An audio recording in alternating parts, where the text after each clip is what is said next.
Boa noite a todos, boa noite a todas, são 19h30. Vamos ouvir o clamor da terra e o clamor dos pobres? E aí, pessoal, como é que vocês estão? Eu tô aqui na correria danada, essa semana tá bastante puxada, sabe? Muita coisinha para resolver. E aí já viu, né? Acaba que a gente fica meio atolado, né? Eu vou aqui localizar a leitura de hoje, né? Deixa eu ver se eu estou no dia certo. Hoje é quinta-feira, dia 16, então estou no dia certo, né? E o Evangelho de Lucas.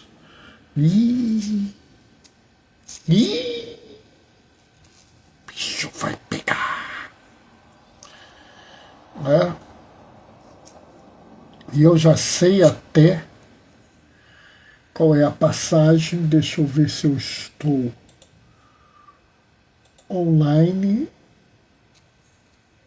Vou aqui entrar no... Estou online, estou vendo aqui, né? Sou eu, estou vendo eu aqui, tudo direitinho. Agora esperar da 35, fazer a leitura, né? Esses dias a gente está aí nessas atividades, nessas correrias, e entrou alguém. Quem foi que entrou? Oi, mozinho, boa noite, paz e bem. Sabe, mozinho? Tá aqui no Rio, tá aqui na minha casa, só que tá lá no outro quarto. Ela prefere entrar lá no outro quarto, né? E assim, é bom porque eu posso dar uma boa noite, paz e bem para ela, né? Se ela estivesse aqui do lado ia ficar estranho, né? Aliás, de vez em quando ela entrava aqui do lado, eu até ficava meio perturbado, porque eu achava que podiam dizer que eu estava fraudando o esquema aqui, fraudando as coisas, né? Mas nós estamos aí, né? Eu e Mozinho estamos lendo a exortação apostólica de Lexi T. Mozinho está dizendo que não está no quarto. Tô na cozinha. Te amo. Mozinho está na cozinha, tá? Eu e Mozinho estamos lendo a de Lexi T. Ah, vocês já leram quantas páginas? Muito pouco. Acho que nós estamos na segunda página. Nossa, mas só isso. Estamos lendo devagar, aproveitando, indo, voltando, vendo, conversando, comentando. Mas por quê? Porque assim se lê um documento pontifício.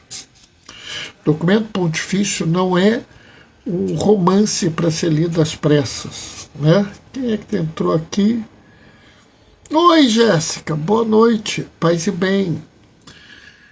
O documento pontifício não é para ser lido assim, correndo às pressas, não. É para ser lido, refletido, pensado, tá? Então a gente vai lendo de pouquinho em pouquinho. Daqui a muito pouco, a gente vai começar com a leitura do Evangelho e a reflexão, tá? Né, como a gente faz praticamente todos os dias, exceto, né, sexta e domingo. Sexta porque eu estou de plantão, depois tem o círculo bíblico, e domingo que por causa das medicações, das atividades, eu acabo não fazendo, não tendo condições de fazer. Entrou mais alguém? Ô, Seni, boa noite, paz e bem, né? Hoje foi um dia bastante tumultuado. Novamente eu não consegui fazer a arte, que o sábado eu faço a arte, tá? Até porque no sábado eu vou fazer a reflexão do domingo, né? Então daqui a pouco a gente vai ler o nosso Evangelho. Seni também está dando boa noite, paz e bem, né? Então estamos aí nas nossas atividades. Está na hora, vamos começar. O Senhor esteja convosco. Ele está no meio de nós. Proclamação do Evangelho de Jesus Cristo, segundo Lucas. Naquele tempo disse o Senhor: Ai de vós, porque construís túmulos dos profetas. No entanto, foram vossos pais que os mataram.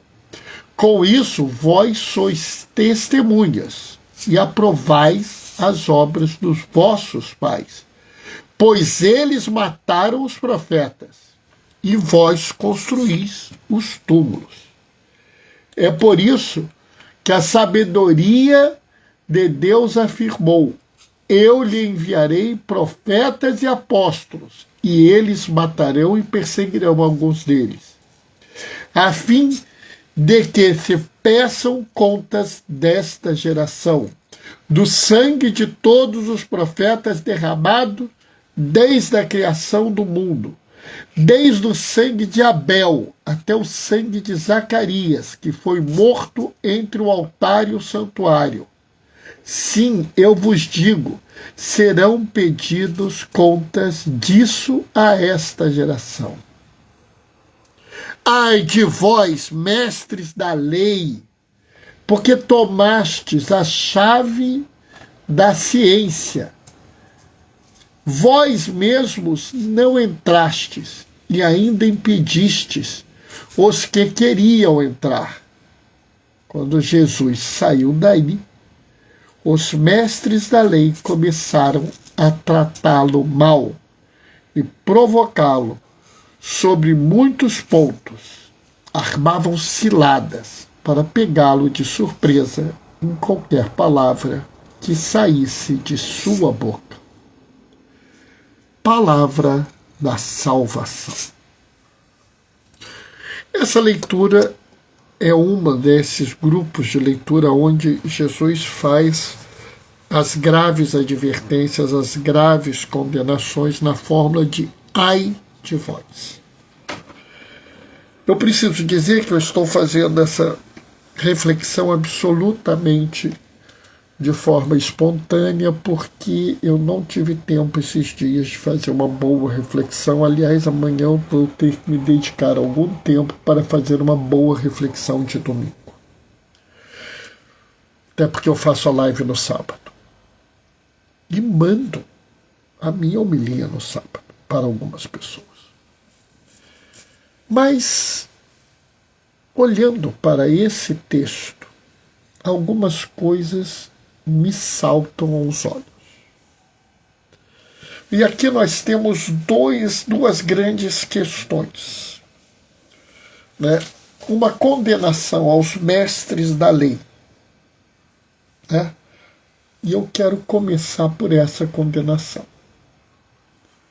Porque tomastes a chave da ciência, vós mesmos não entrastes, e ainda impedistes os que queriam entrar. Aqui é muito interessante, porque ontem eu falei daquelas pessoas que são túmulos ocultos, ou seja, daquelas pessoas que guardam em si orientações, vamos dizer, opções que elas escondem. Opções de poder, opções políticas, opções de status que elas fingem não ter, mas que elas têm. E elas acabam te induzindo a um caminho errado. Tem muita gente que começa com esse discurso. Ô João Pedro, boa noite, paz e bem, filho. São pessoas, inclusive alguns são até influenciadores, que começam tirando dúvidas de fé, começam fazendo reflexões, começam fazendo orações. E, na verdade, essas pessoas querem te enrolar, querem te levar para um outro lugar. Arthur, boa noite, paz e bem. Aqui nós temos um outro grupo que precisa ser gravemente advertido, gravemente admoestado, até condenado.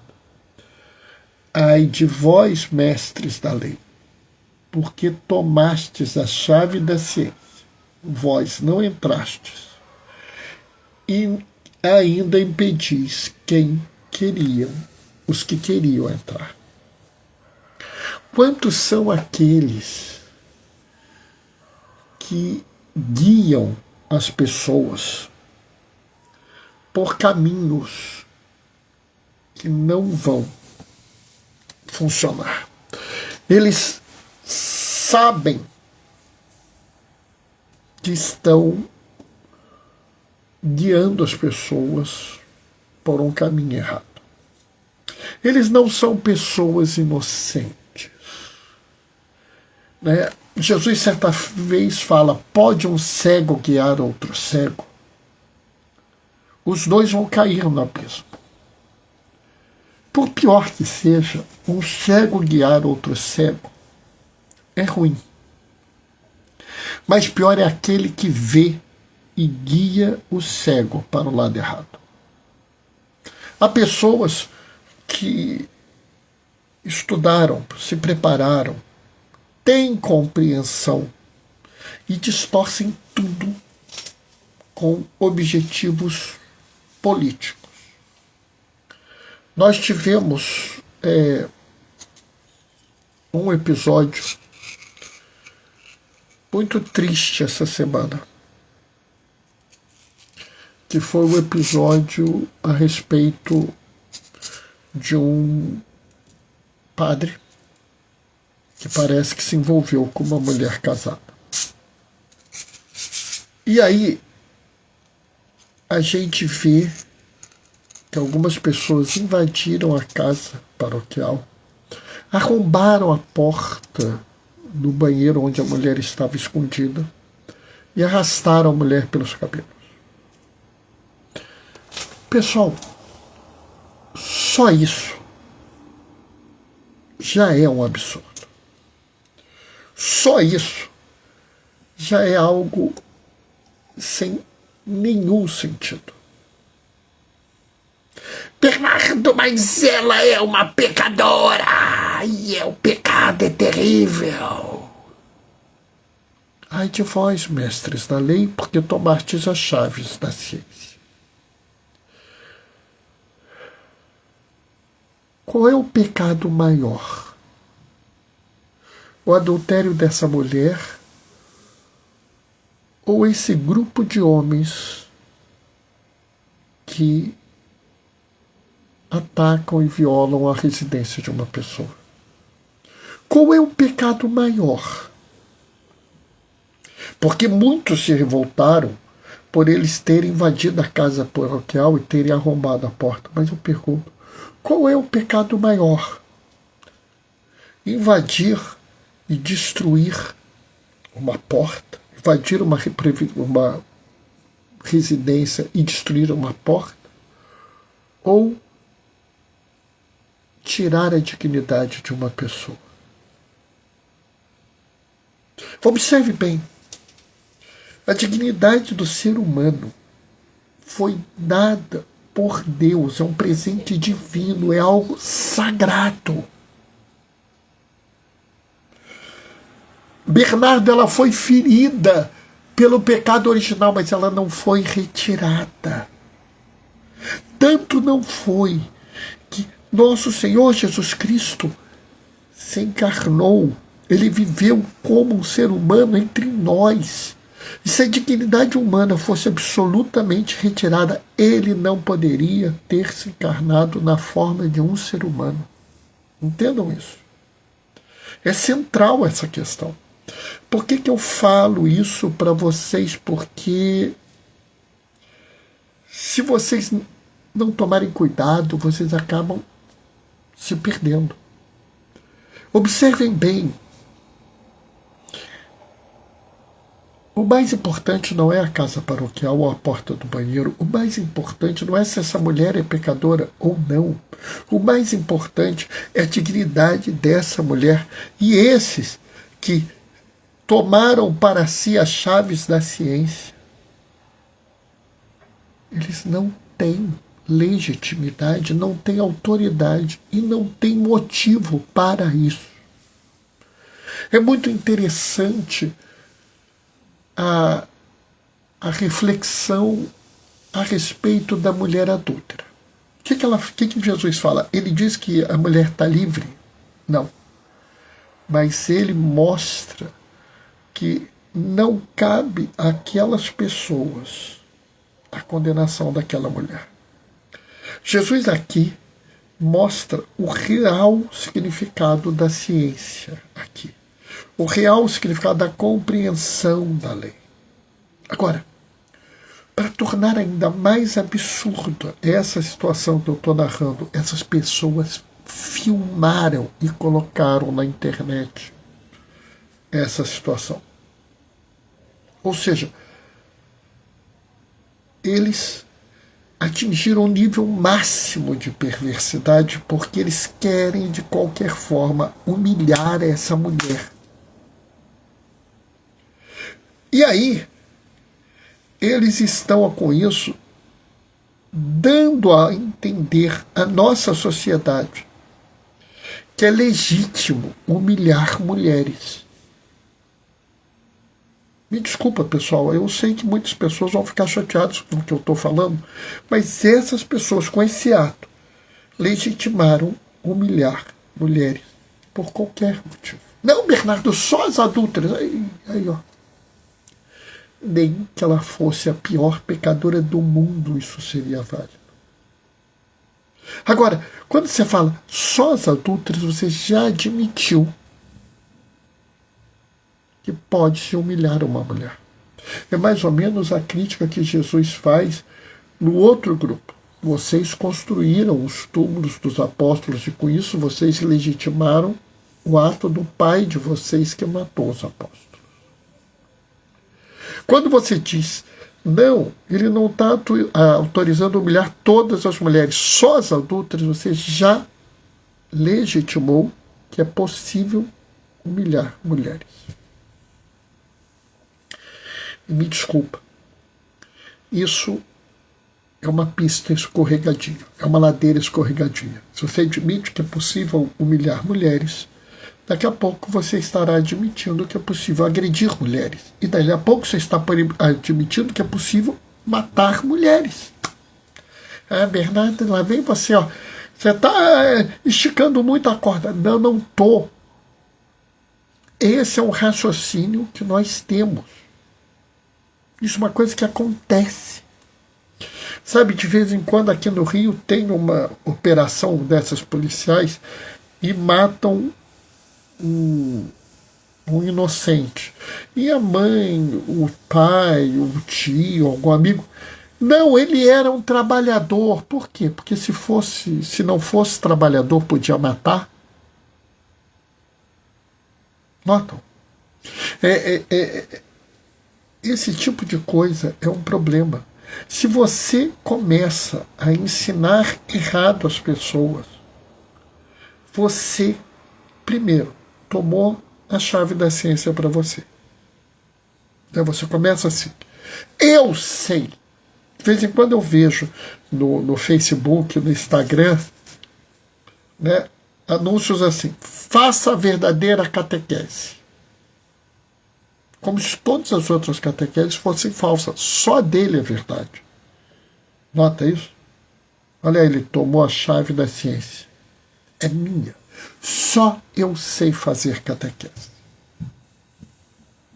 De vez em quando eu vejo alguém falar assim, não, porque eu tenho uma dúvida tal. Aí a pessoa viria falar assim, segundo o catecismo da Igreja Católica, número tal. Pessoal, na boa, catecismo imenso. Essa pessoa não sabe o número de cabeça. Mas ela fala como se tivesse sabendo. Isso, para início de conversa, é desonesto. Admite. Admite com a maior tranquilidade. Olha, peraí, deixa eu pegar aqui, eu vou ter que procurar. Eu já procurei e achei esse número aqui. Por isso eu estou apresentando aqui. Custa falar isso? Mas não, essa pessoa faz de um jeito para quê? Para parecer que ela é uma pessoa super entendida. Né? E é muito comum essa postura. É muito mais comum do que eu ou você podemos pensar. Muitos desses vídeos onde as pessoas tiram dúvidas,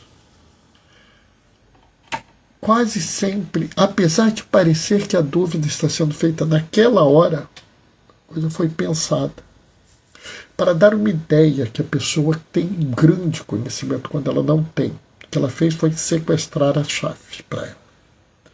E ela começa a te levar para um caminho onde você cai na cilada dela, onde você não consegue mais seguir o caminho que Jesus pediu para você seguir, porque você está sendo arrastado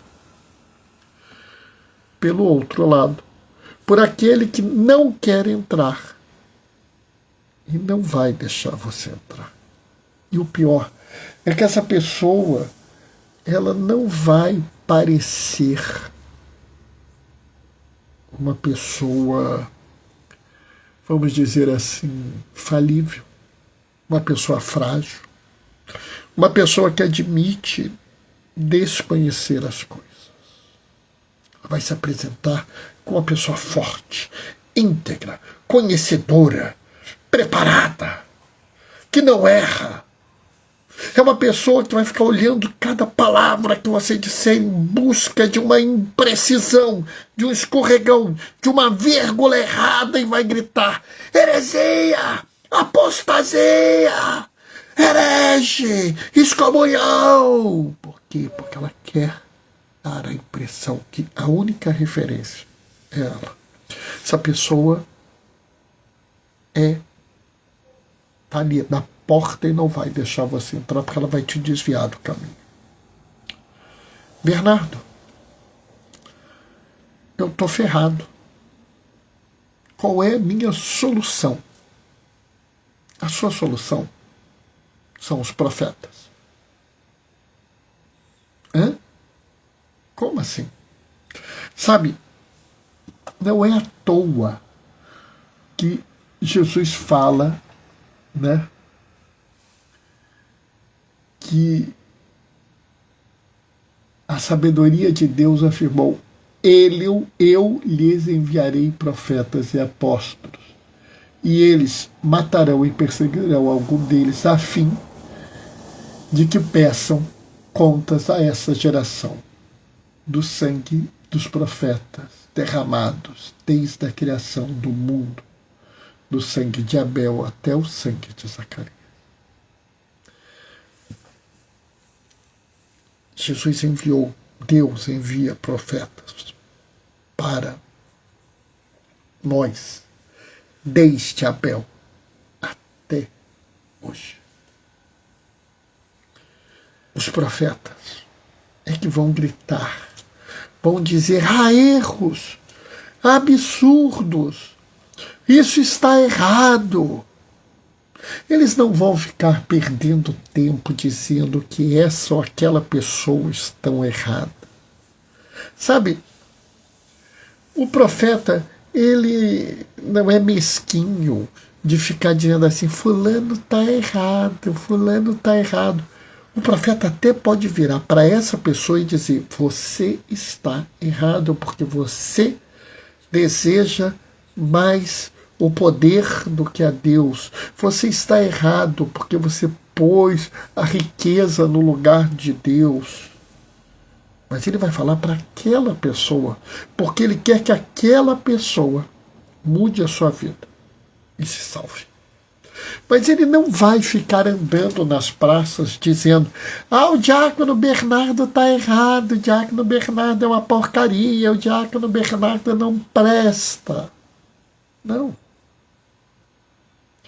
Porque os profetas têm uma missão muito maior do que essa. Esses que ficam aí na internet falando mal de A, de B ou de C, esses que ficam aí na sua comunidade de fé, falando mal de A, de B ou de C, né? Aqueles que põem aí no grupinho de WhatsApp, olha, esse padre é uma porcaria, herege. Esse bispo não presta, herege.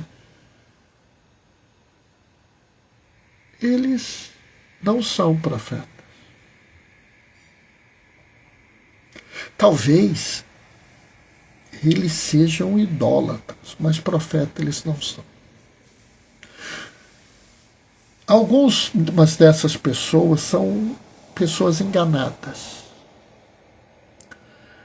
Elas são cegas e foram levadas por esses mestres da lei que as enganaram, as distorceram, as desviaram do caminho. Outras são esses mestres da lei que querem te levar para o caminho errado. Como é que eu vou saber? É difícil, é muito difícil. Por isso é melhor ficar atento aos profetas do mundo. Aqueles que mostram o que está errado no mundo. Né? Aqueles que vão dizer para você que não é possível que exista tanta desigualdade assim. Aqueles que vão dizer que não é possível aceitar a destruição da casa comum para se obter dinheiro. Aqueles que vão, por exemplo, criticar os empresários de Belém, que em vez de se preocupar de garantir uma boa cópia, uma boa relação, queriam ganhar um monte de dinheiro. E, na verdade, eles vão ficar mal com todo mundo. Porque todos estão achando, estão vendo claramente a ganância deles. E aí é hora da gente dizer, tá vendo? A ganância é muito ruim.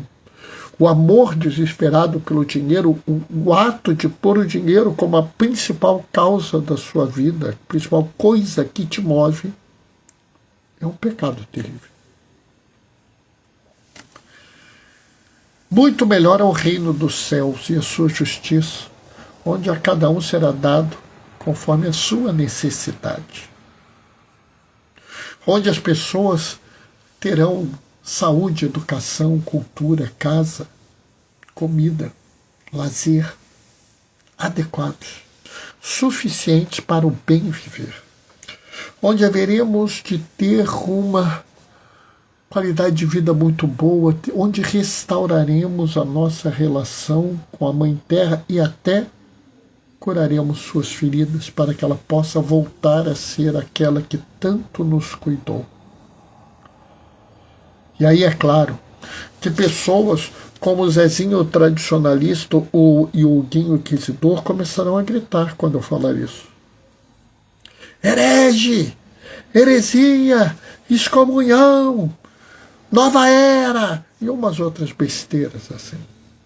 Neopagão! Bom. Porque, sabe, o profeta incomoda. Porque o profeta acaba mostrando as nossas incongruências, as nossas falhas, os nossos pecados. Alguns são próprios nossos, outros são da sociedade que nós vivemos. São pecados sociais. E aí, quase sempre as pessoas reagem como? Com violência. Por isso, elas perseguem profetas.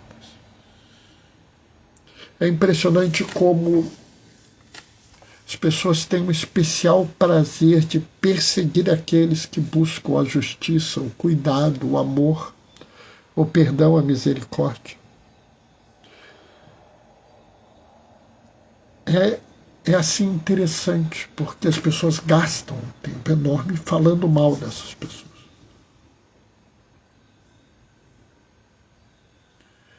E alguns profetas são tão odiados que são mortos. E aqui a gente tem que decidir qual é o caminho que a gente vai seguir. Se a gente vai ouvir um desses ai de vós se dirigindo para nós, ou se nós ouvimos os ai de vós, entendemos a mensagem e nos colocamos em outro caminhar, em outro caminho, em outra atividade. E lá chegando, nós podemos dizer, estamos fugindo desse povo, estamos ouvindo os profetas e as profetisas dos dias de hoje. Quem sabe até nós queremos ser profetas ou profetisas. Bernardo, eu tenho medo. Eu também. Vira e mexe eu tenho medo. Vira e mexe eu faço algumas falas, algumas atitudes que eu olho e falo assim, isso vai dar ruim. E já me preparo para ser criticado. Tá bom, tudo bem. Ah, Bernardo, você está pronto para sofrer uma perseguição, críticas, discurso de ódio? Não. Sinceramente, eu não estou pronto. Não desejo, não busco isso. Mas eu estou pronto para assumir posturas que podem desencadear isso. E se isso acontecer, eu vou dizer para vocês, eu vou sofrer muito. Mas eu não vou me arrepender. Não porque eu ache bonitinho, não porque eu ache certinho, maravilhoso, ai, como é bom ser odiado na internet. Não, não. É porque isso vai mostrar que eu estou seguindo um caminho que é um caminho correto. É um caminho que é o caminho da profecia. Eu espero passar a minha vida inteira adotando o caminho da profecia sem ser odiado. Mas se isso acontecer, aconteceu. O que não dá é eu cair num desses ai de vós que nós lemos nos últimos 3 dias. Porque aí eu naufraguei na fé, eu peguei o caminho todo errado e eu não quero isso. Quanto a vocês, eu sugiro, releiam as leituras dos 3 últimos dias com cuidado. Tentem entender. Bernardo, eu não entendi esse pedaço. Tudo bem, manda uma mensagem para mim. Eu vou te ajudar. Se quiser, pode pôr até no público. Faz até uma live especial para responder isso. Tá? A Bernardo, eu não quero pôr no público. Manda uma mensagem no privado, eu tiro a sua dúvida. Eu só não quero é que a gente caminhe pelo caminho errado. Tá? Amém? Que horas são? Nossa Senhora, 8h03. Eu vou me despedir agora, deixando a minha bênção. O Senhor esteja convosco, Ele está no meio de nós, por intercessão de Oscar Romero, desça sobre vós e permaneça para sempre. A bênção do Deus Todo-Poderoso no amor, aquele que é Pai, Filho e Espírito Santo. Amém. Ô Renata, doutora Renata Matos, boa noite, paz e bem, Renata, lá do nosso Instituto Nacional de Cardiologia. Tudo bem, Renata? Chegou na hora de ganhar a bênção. Tá? Bem, amanhã não tem live, sábado tem live. Tá? Vai ser a reflexão do domingo. Do domingo, acho que é o 29º domingo do tempo comum. E aí a gente vai ver o que é. Tá? Por hoje é só. Estou me despedindo. Sábado a gente se vê. Até lá. Beijos e bênçãos. Tchau, tchau.